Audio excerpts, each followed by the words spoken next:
Welcome back to the online class, students. In this class, we are going to discuss with little difficult MCQ questions under the chapter excretory products and their elimination. So, brain teaser level in class exercise under that first question, which one of the following option gives the correct categorization of 6 animals according to the principal nitrogenous waste they excrete? Okay.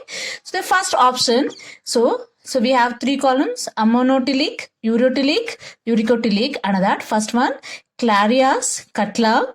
So urotelic, cockroach, camel. So uricotelic, shark and cow. So as we know that mammals do not excrete uric acid as a major product. Okay. So the first one is not the answer. The next one, second option, ammonotelic, Cutla, shark. Okay.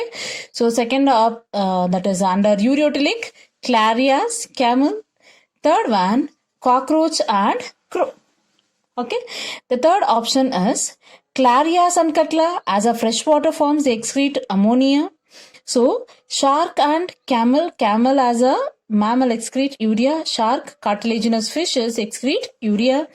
Cockroach, uric acid will be excreting. Birds excrete uric acid. Actually, this is a correct option. Okay. Next one, shark, camel. So ammonotelic, where the camel excretes urea actually. So Clarias, Cutla, urotelic they have mentioned. So they are bony fishes. So cockroach and crow, so uricotelic. That is correct. So but all the 3 categories are correct in case of option 3. Next, in peritoneal dialysis, so the blood is removed from the body and natural filter is employed. So second option, blood is removed from the body and an artificial filter is employed. Third one, blood is not removed from the body and an artificial filter is employed. Fourth one is blood is not removed from the body and natural filter is employed. So the peritoneal dialysis means where the blood is not removed and the natural filter will be employed. The fourth one is our answer. Next one, a terrestrial animal must be able to, first option, excrete large amount of water in urine, actively pump salts out through the skin, conserve water, excrete large amount of salt in the urine. So as a terrestrial animal, they are supposed to conserve the water because availability of water will be less. The next, fourth question, if the average hydrostatic pressure in the glomerular capillaries is 50 mmHg, so the hydrostatic pressure in the Bowman's space is 12 mmHg. The average colloidal osmotic pressure in the glomerular capillaries is 30 mmHg, and there is no protein in the glomerular ultrafiltrate. What is the net pressure driving glomerular filtration? Okay. So here, the options, if you see the options like 8 mmHg, okay, second one 9 mmHg, third one 10 mmHg, fourth one 11 mmHg. So okay, so we are supposed to know the net filtration pressure. Okay, so let us see that one. So here you can see that the net filtration rate. So the net filtration rate, the formula to calculate that one is net filtration rate. BHP stands for blood hydrostatic pressure. COP stands for colloidal osmotic pressure. CP stands for capsular pressure. Okay. So net filtration rate is equals to blood hydrostatic pressure minus colloidal osmotic pressure and capsular pressure. So in the given one, so where BHP is 50 mmHg and COP is 30 mmHg, CP is 12 mmHg. So here when you add this one, it will become 42 mmHg. 50 minus 42, it is 8 mmHg. So our answer is, it is option 1. So 8 mmHg. Next, in which pair both the organisms are ammonotelic? Okay. So first one, salamander and tadpole. Second, frog and human. Third, bony fish and toad. Third one, frog and toad. So as we know that ammonotilic. Ammonia will be excreted in case of aquatic forms. That is option 1, where salamander and tadpoles are answer. Okay. So the next question. Which of the following groups have similar function? Similar function. Okay. So let us see the options here. So option 1, typhlosole in earthworm, intestinal villi in rat, contractile vacuole in amoeba. Okay, so where they are helping in actually typhlosole absorption, intestinal villi absorption, where here it is a excretion. So they are not similar in function. Next, nephridia in earthworm, malphizian tubules in cockroach, and urinary tubules in rat. All are excretory in function. This function is same. Then antenna in cockroach. So tympanum of frog, clitellum of earthworm. So antenna, sensation, tympanum, hearing, clitellum. So it secretes a chemical which helps in cocoon formation. The functions are different. So incisors of rat, gizzard of cockroach, and tube feet of starfish, where they help in grinding, where a tube feet of starfish helps in locomotion. So all the correct options you can find it in the option 2. Next one, find out the names of the following. A chordate animal having flame cells as an excretory structure. Second statement, cortical portion projecting between the medullary pyramid in the human kidneys. Third one, a loop of capillary running parallel to the endless loop. So options 1, planaria, duct of Bellini, peritubular capillary. Option 2, amphioxus, collecting duct, vasa recta.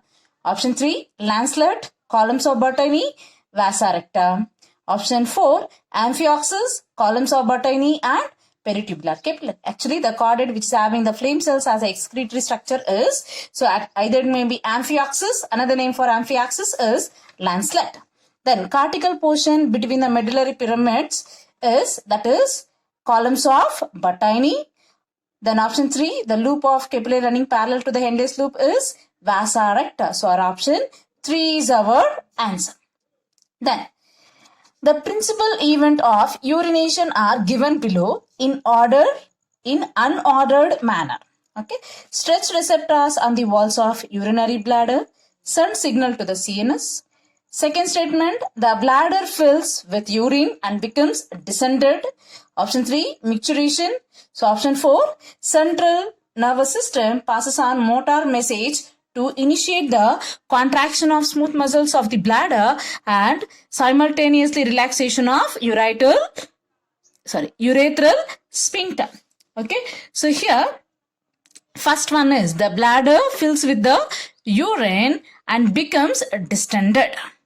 Later that the stretch receptors on the wall of urine bladder send signal to the CNS. Then CNS pass on motor message to initiate the contraction of smooth muscles of bladder and simultaneously relaxation of urethral sphincter. So that process we call it as micturition. So option should contain 2, 1, 4, 3. That is option 4 is our answer. Okay. So the next question is contraction of the afferent arteriole would result in. Okay. So option 1, a decrease in glomerular filtration. Option 2, an increase in blood flow into the efferent arteriole. Third one, an increase in protein concentration of the glomerular filtrate. An increase in hydrostatic pressure of the glomerulus. So the constriction of afferent arteriole would result in a decrease in glomerular filtration. Option 1. Okay. So the next question. That is the 10th question here. The 10th question is, 10th question, which of the following correctly explains the function of human nephron? So first option, podocytes create minute spaces called as slit pores for the filtration of blood into the Bowman's capsule. So second option, Henle's loop, most reabsorption of major substances from the glomerular filtrate. Third one, distal convoluted tubule, reabsorption of potassium ions into the surrounding of blood capillaries. Afferent arteriole carries the blood away from the glomerulus towards the renal vein.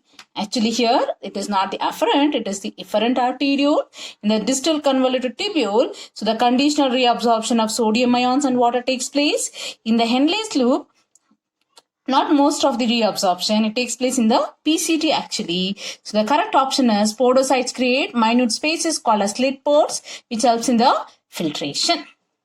Okay, next question. Which of the following is correct with respect to salt balance of the body? Okay, so the first one, when water is not available, camel do not produce urine but stores urea in the tissues. Then salmon fishes excrete lot of stored salt through the gill membrane when in fresh water. Third one, paramecium discharges concentrated salt by contractile vacuole. Fourth one, body fluids of freshwater animals are generally hypotonic to the surrounding. So here the correct option is when the water is not available, the camel will not produce urine. Instead, it stores it in the form of urea in the tissues. That is our answer is 1. Next, concentration of inorganic salts in normal urine of human being is about. Option 1, 0.15 percentage, 2, 0.25 percentage, option 3, 1.5 percentage, option 4, 2.5 percentage.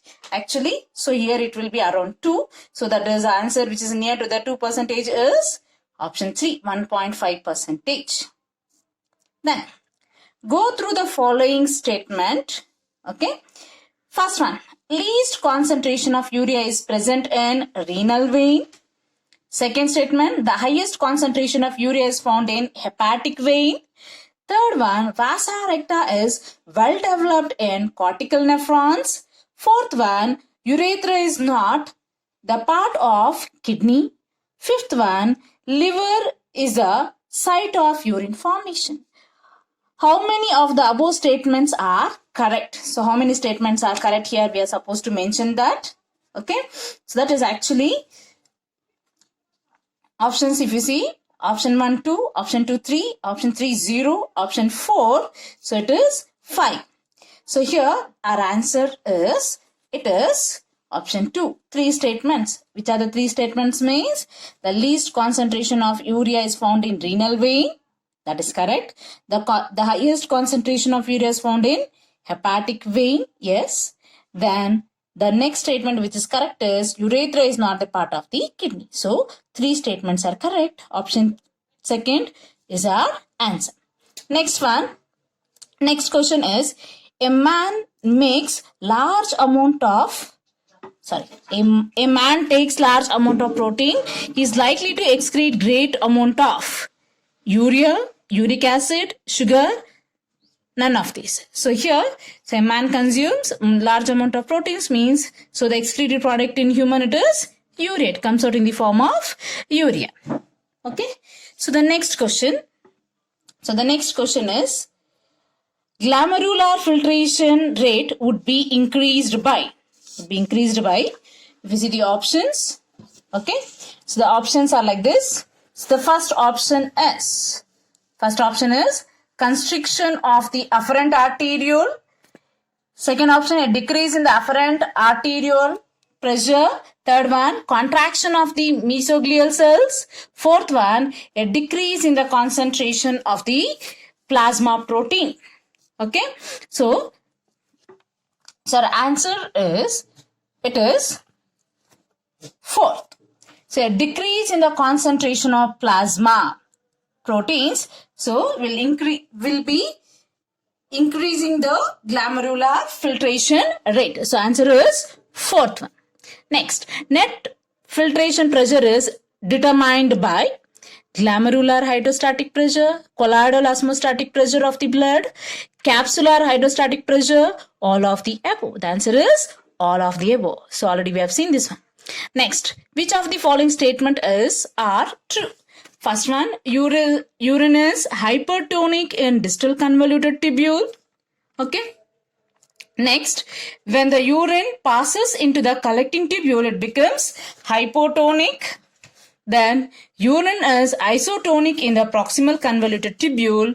Fourth one, urine becomes more and more hypotonic as it passes through the descending limb of Henle's loop. So here, which is true, we are supposed to find out. So our answer is, so it is when the urine passes into the collecting tubule, it becomes hypotonic. Sorry. So the answer is the urine is isotonic in the proximal convoluted tubule. So the answer is, so fourth option. So it will become, so the third statement alone is the correct one here.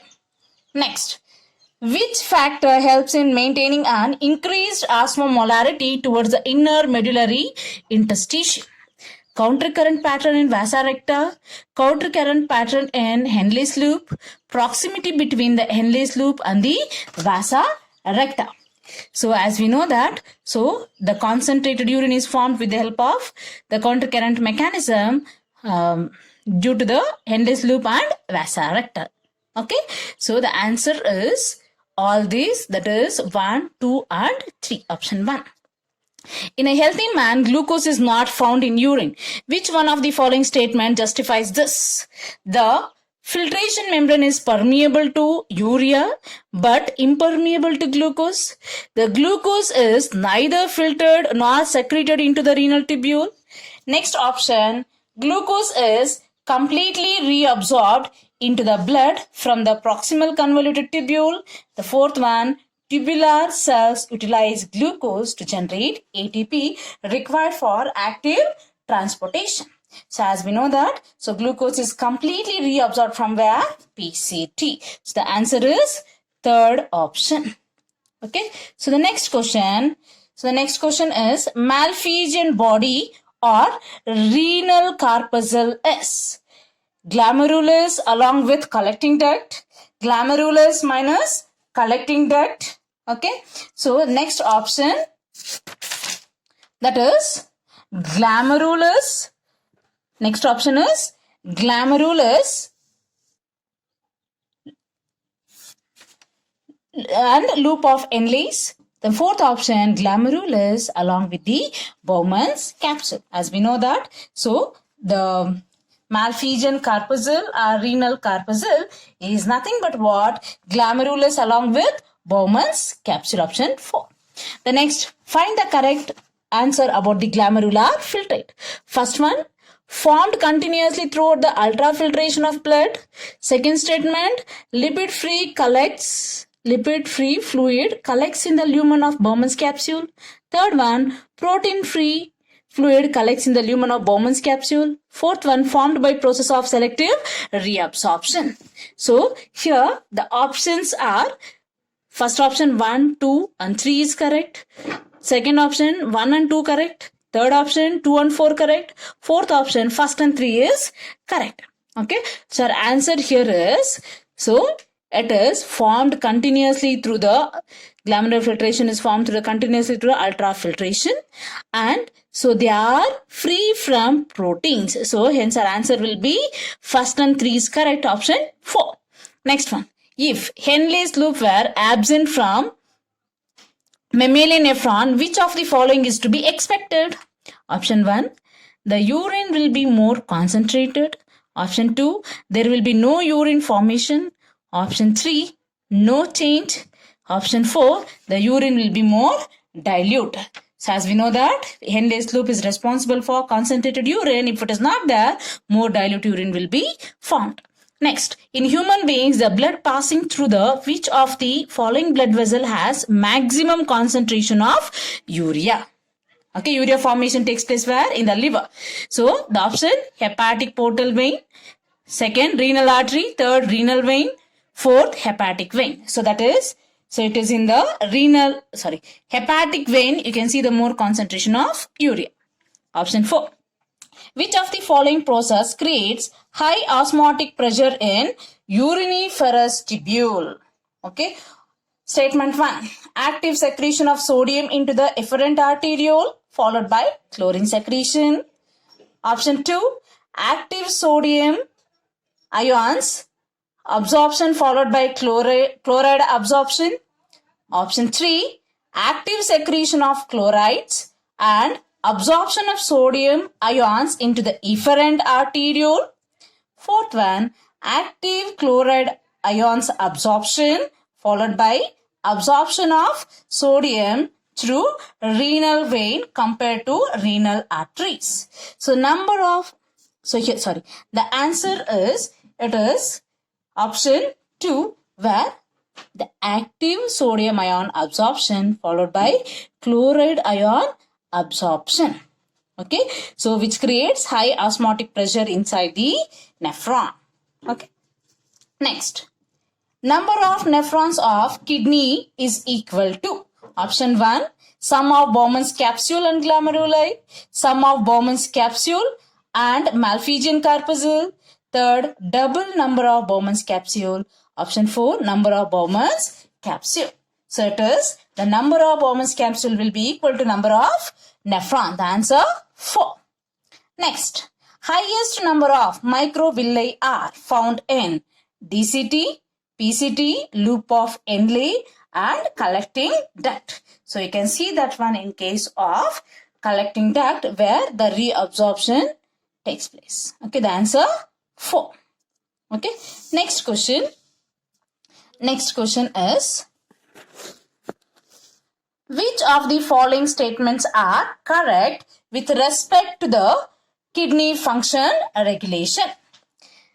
First option, when someone drinks lots of water, ADH release is suppressed. Second one, increased GFR, glomerular filtration rate, stimulate the formation of angiotensin 2. Then, an increase in glomerular blood flow stimulate the formation of angiotensin 2. Then fourth option, during summer when body loses lot of water by evaporation, the release of ADH is suppressed. So here we are supposed to find out the correct statement. Okay, so the correct statement is, when someone drinks lot of water, so the ADH release is not required or it is suppressed. That is our option. Next question, which is correct? Option 1, option 1, water reabsorption in the descending limb and sodium reabsorption in the ascending limb of Henle's loop occurs by active transport. Okay.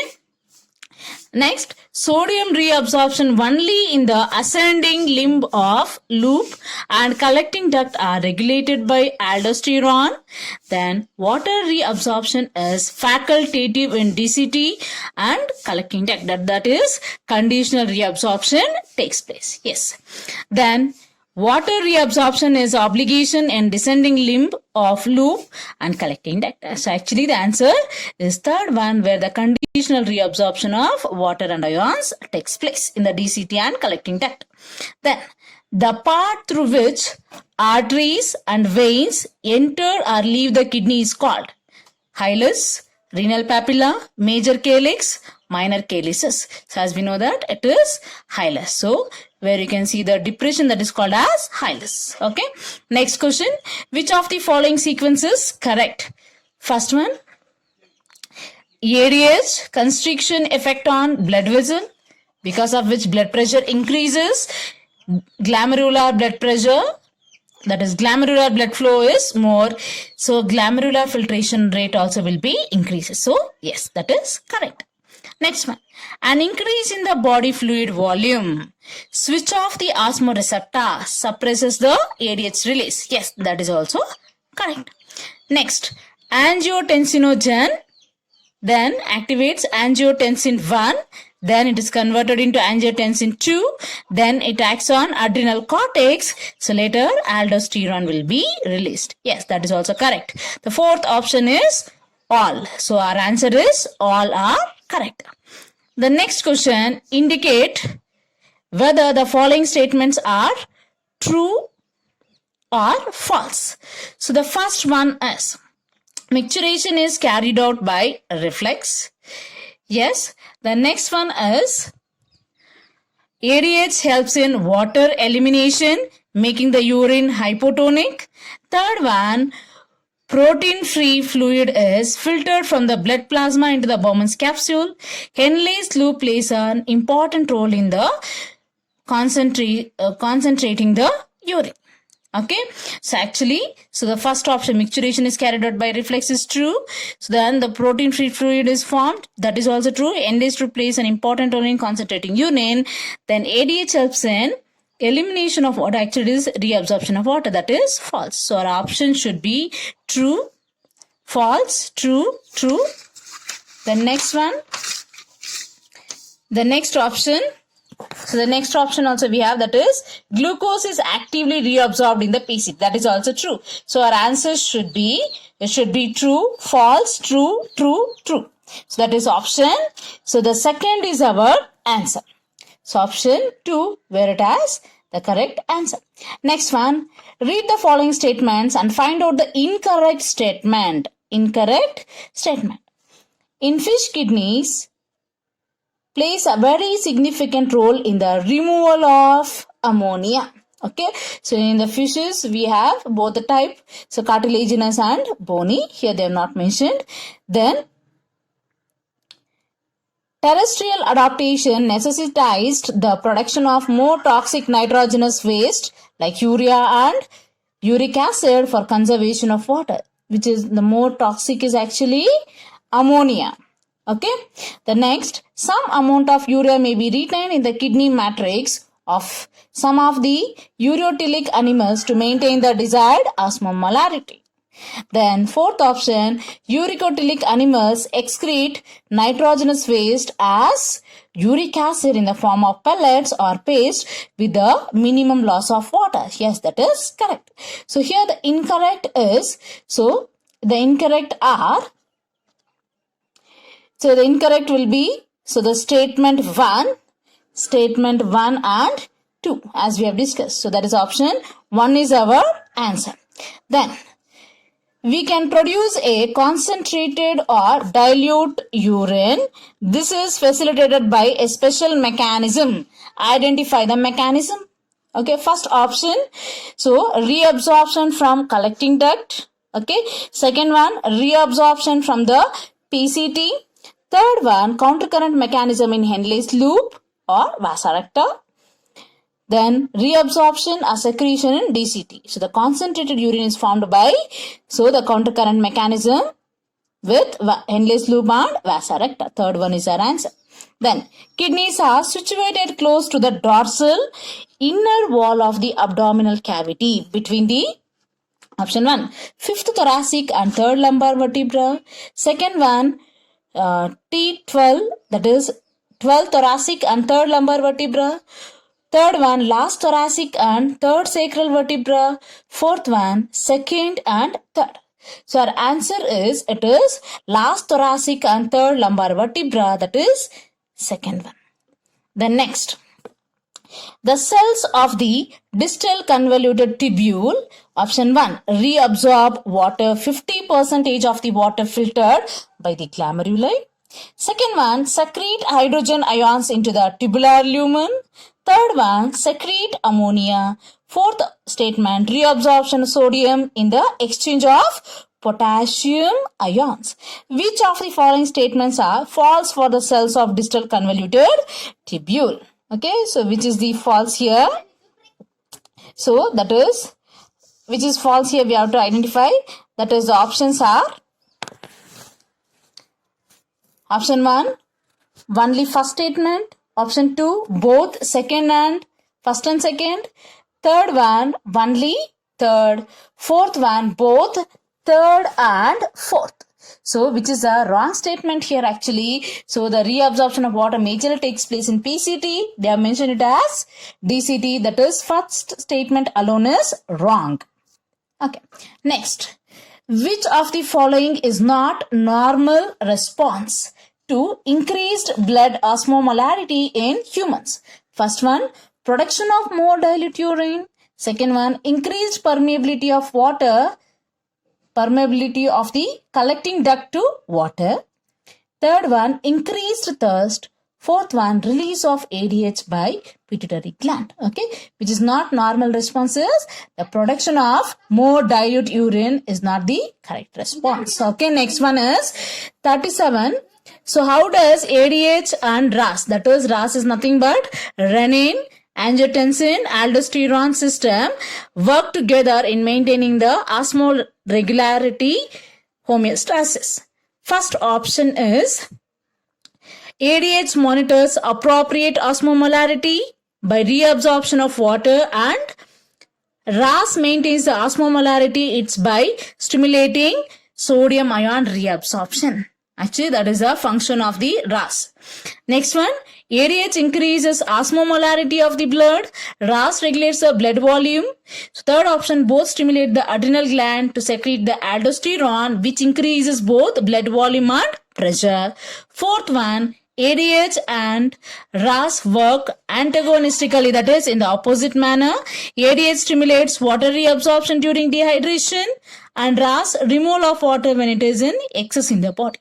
So actually, the ADH monitors the appropriate osmomolarity by reabsorption of water, then RAS by stimulating the sodium ion reabsorption. That is our answer. Next question, vasopressin stimulates reabsorption of water and reduction of urine secretion. Vasopressin is called option 1, synovial fluid, B, neurotransmitter, that is the third one, antidiuretic hormone, fourth one, growth regulating substance, as we know that. So another name for vasopressin is antidiuretic hormone. Third is our answer. Then the last question, during hemodialysis process, okay, so they have given the statement, we have to arrange it. So first statement is blood is drained from the convenient artery and anticoagulant is added, that is heparin is added. Then second option, second statement, removal of nitrogenous waste from the blood. Third one, blood is passed through the coiled porous cellophane membrane of the tube, bathing in dialysing fluid. Fourth statement, blood is mixed with the antiheparin and passed into the vein. So let us see that. So here first what should be done is, first one is the blood is drained from the convenient artery and anticoagulant like heparin will be added. Okay, so later it will be passed through the coiled porous cellophane membrane. Okay, cellophane membrane of the bathing in dialysing fluid, that is our second process. Third one is actually, so when it is bathed in, the removal of nitrogenous waste from the blood takes place. Third option. Then the fourth one is, after that the blood is mixed with the antiheparin and passed into the vein. So our option should contain, so what should it contain? The first one is 1, 3, 2, 4. That is option 1, 3, 2, 4. Option 1 is our answer. Okay, that is regarding the today's class, students. Thank you.